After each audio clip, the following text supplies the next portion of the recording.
नमस्ते दोस्तों। तो स्वागत है आपका आपके अपने channel spiritual and motivational astrology पे। और मैं हूं आपके एस्ट्रो फ्रेंड मुदिता राज। तो हम लोग बात कर रहे थे राहु और केतु की ट्रांजिट की सीरीज के ऊपर कि डिफरेंट लग्न के ऊपर उसका क्या प्रभाव पड़ता है। अभी तक हम लोगों ने स्कॉर्पियो तक डिस्कस कर लिया था। आज हम लोग बात करेंगे सेजिटेरियस और कैप्रिकॉर्न की। जो ट्रांजिट था राहु केतु का वो आज के दिन जो है वो हुआ है। कौन सी राशि में? राहु गए हैं पाइसिस में और जो आपके केतु हैं वो गए हैं वर्गो में। तो अब हम लोग बात कर रहे थे कि सबसे पहले सेजिटेरियस असेंडेंट जो है उनके ऊपर इस ट्रांजिट का क्या इफेक्ट रहेगा, अगले 18 महीने में क्या संभावनाएं बनती हैं उनके जीवन में, किन किन चीज़ों का जो है उनको ध्यान रखना चाहिए और किन किन चीज़ों का जो है ये समय पे उनको परहेज करना चाहिए। देखिए, अगर हम बात करें तो राहु केतु का ट्रांजिट जो है वो सेजिटेरियस लग्न जो है उनके 4 और 10 एक्सेस में बन रहा है। राहु जो है वो उनके 4th हाउस में ट्रांजिट करने जा रहे हैं, जबकि ट्रांजिट कर चुके हैं, जबकि केतु जो है वो उनके 10th हाउस में एंटर हो चुके हैं आज। अब देखिए, सबसे पहली चीज क्या है कि 4th हाउस जो है वो है आपका डोमेस्टिक पीस का, आपके व्हीकल्स का, प्रॉपर्टी का, मदर का, आपके कंफर्ट जोन जो है वो 4th हाउस जो है वो होता है। अब वहां पे राहु आ गए तो सबसे पहली चीज क्या है, वो आपके घर में जो आपका जो पीस ऑफ माइंड है उसको डिस्टर्ब करेंगे। और आप जो है घर में हो सकता है कि आपको मूड स्विंग्स या इरिटेशन, फ्रस्ट्रेशन, इस तरीके की चीजें हो सकती हैं। या घर के अंदर ये हो सकता है कि इस 18 महीने के दौरान के थोड़ा कलह कलेश की संभावनाएं बनती हैं।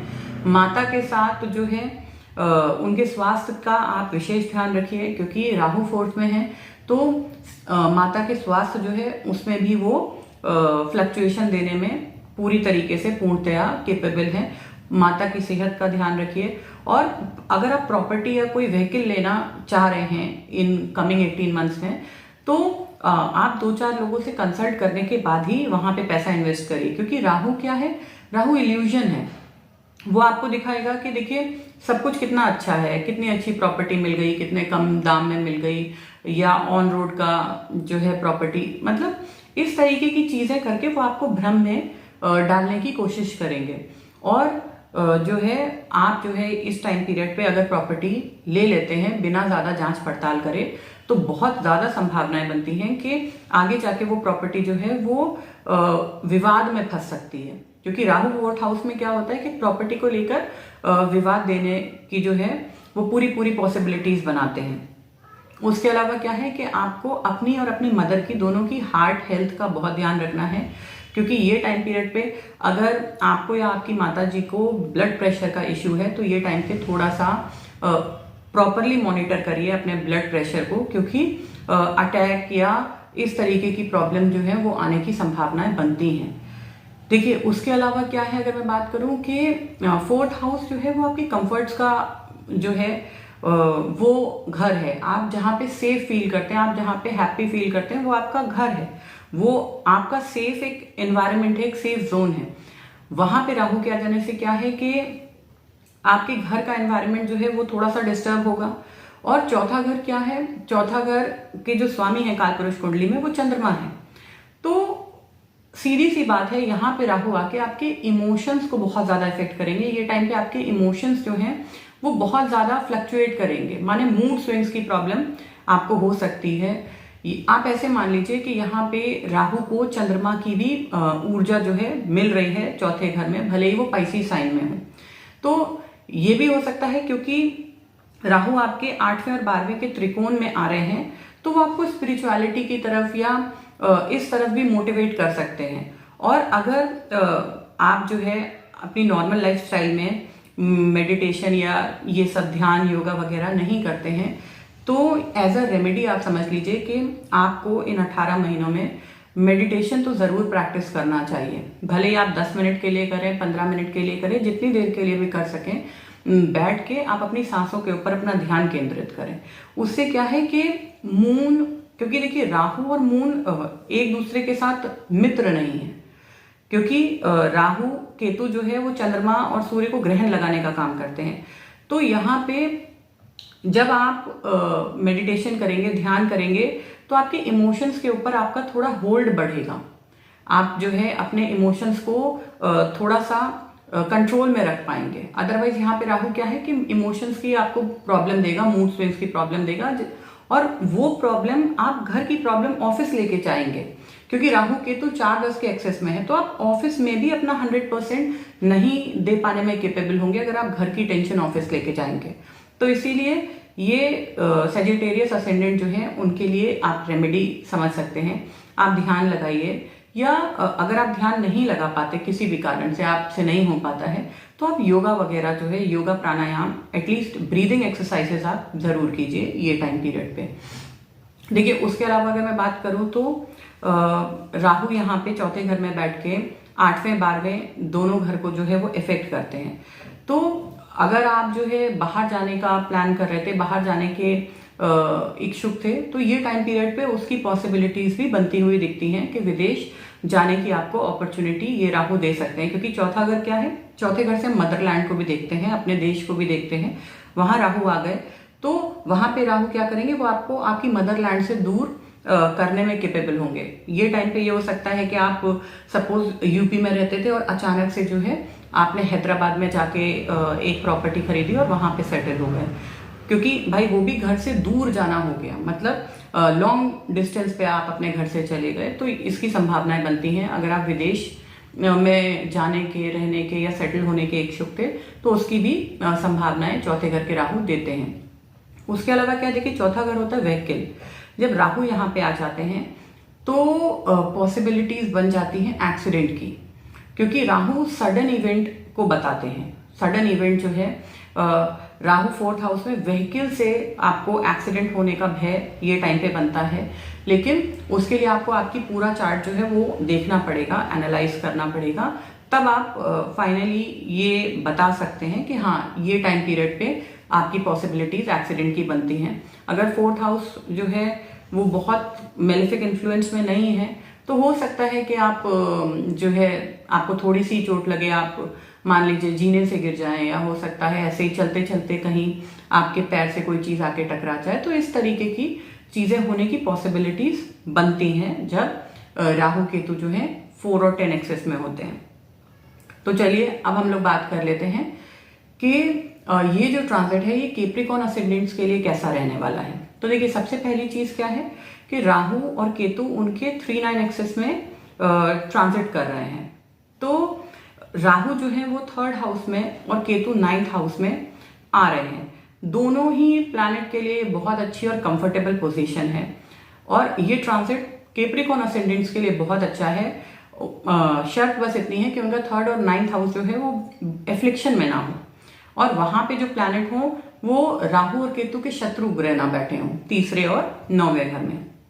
क्योंकि राहु जो है वो 3रे घर का, 6ठे घर का कारक है, वो वहां पे बहुत कंफर्टेबल फील करता है। मरकरी जो है वो राहु के बेस्ट फ्रेंड कहे जाते हैं। तो मरकरी के हाउस में राहु बहुत अच्छा काम करते हैं।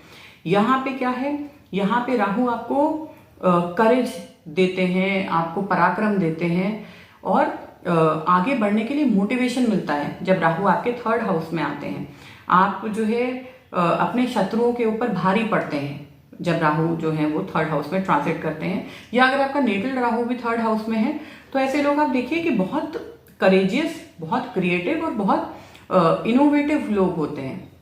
आउट ऑफ द बॉक्स काम करते हैं और हर काम को नए तरीके से करने के इच्छुक होते हैं। देखिए, कैप्रिकॉर्न असेंडेंट्स जो हैं उनके 4th हाउस से निकल के राहु जो है वो 3rd हाउस में आ रहे हैं।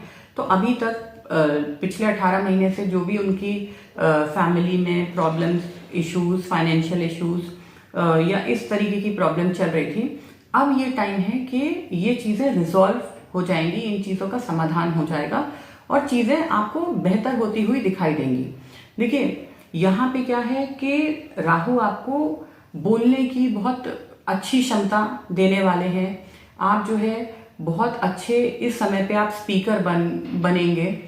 स्पीकर बनने का मतलब ये नहीं कि आप माइक पे जाके कहीं सभाओं को संबोधित करेंगे, नहीं। इसका मतलब ये है कि अब तक जो है आप जो है अपनी बात अपने मन में रख लेते थे, संकोचवश या किसी भी कारण से आप कह नहीं पाते थे, लेकिन अभी वो हाई टाइम है जब आपको किसी की कोई बात बुरी लगेगी तो आप स्ट्रेट फॉरवर्ड बोलने में कैपेबल होंगे कि मेरे को आपका ये बात जो है वो अच्छी नहीं लगी। तो ये करेज जो है, ये सीधे सामने से बोलने की जो क्षमता है वो राहु आपको देंगे। और राहु आपको एक तरीके से कह सकते हैं कि डिप्लोमेसी देंगे स्पीच में, कि सामने वाला जो है मतलब लाठी मर जाए नहीं, क्या सांप मर जाए और लाठी भी ना टूटे, ये जो कहावत है। तो यहाँ पे राहु आपको ऐसी स्पीच देंगे कि सामने वाला ऑफेंडेड भी फील ना करे, उसको बुरा भी ना लगे, और आप भी अपनी बात जो है वो वहां तक रख सकें और पहुंचा पाए। उसके अलावा देखिए 3, 7, 11 जो है उस एक्सेस में जो त्रिकोण है, राहु 3, 7, 11 तीनों को कवर कर रहे हैं। तो अगर जो है किसी का विवाह जो है वो करने के इच्छुक थे तो इस समय विवाह की भी संभावनाएं बनती है, क्योंकि राहु जो है वो 7th हाउस को भी देखते हैं। और यहाँ पे क्या है, स्पेशली उन विवाह की मैं बात कर रही हूँ जो इंटर रिलीजन, इंटर कास्ट या किसी फॉरेन नेशनैलिटी के लोगों के साथ जो शादी करना जो है रुकी हुई थी उनकी शादियां, ये टाइम पे पॉसिबिलिटी है कि वो शादी के लिए सपोज कर लीजिए घर वाले नहीं मान रहे थे या जो भी कारण से वो शादी रुकी हुई थी, ये 18 महीने में प्रोबेबिलिटी बहुत हाई है कि चीजें बेटर हो जाए, आपके फेवर में हो जाए और आपकी शादी जहां आप चाहते थे वहां पे हो जाए। उसके अलावा देखिए क्या चीज है कि 11वें घर को जब राहु उसके त्रिकोण में आते हैं तो इनकम आपकी जो है वो नए नए सोर्सेज इनकम के लिए क्रिएट करते हैं। आप पैसा कमाने को लेके ज्यादा क्रिएटिव होते हैं।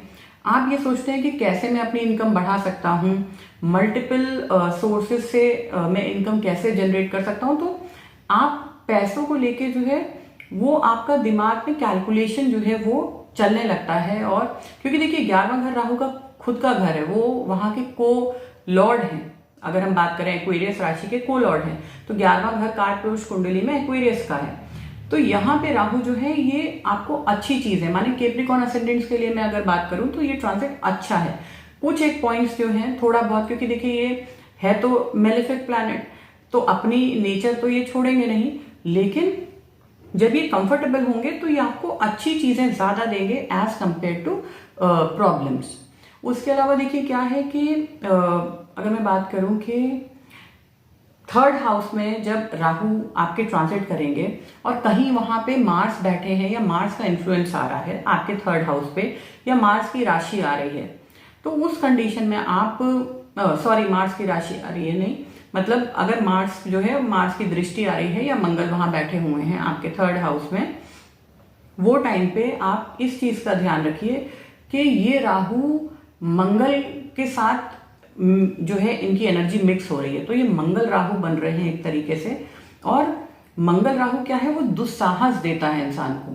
जैसे केवल मंगल है यहाँ पे तो अच्छी बात है। सपोज कर लीजिए कि किसी के 3rd हाउस में मंगल है तो बहुत अच्छी बात है, वो उनको साहस देंगे, पराक्रम देंगे, सब कुछ है। लेकिन वहां जब राहु का ट्रांजिट होगा तो वो 18 महीने वो साहस जो है वो इतना बढ़ जाएगा कि वो दुस्साहस में चेंज हो जाएगा।